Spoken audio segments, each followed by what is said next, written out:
আসসালামু আলাইকুম। আপনারা কেমন আছেন? আলহামদুলিল্লাহ, আমিও ভালো আছি। আমার এই ভিডিওটা আপনারা যেখান থেকে দেখছেন তাদেরকে অসংখ্য ধন্যবাদ। আজ আমি হাতের কাজ নিয়ে কিছু কথা বলবো।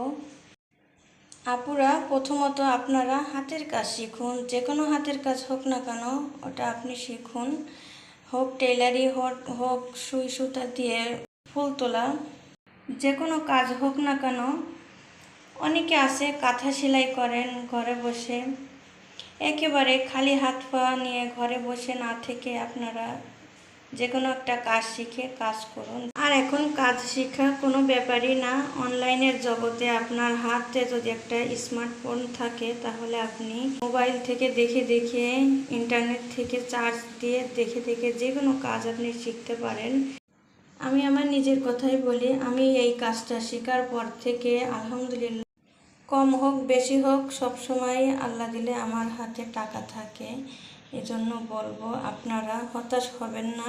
ভাবতে গেলে দেরি হয়ে যাবে। আপনারা যে কাজ পারেন সেটা নিয়ে শুরু করুন।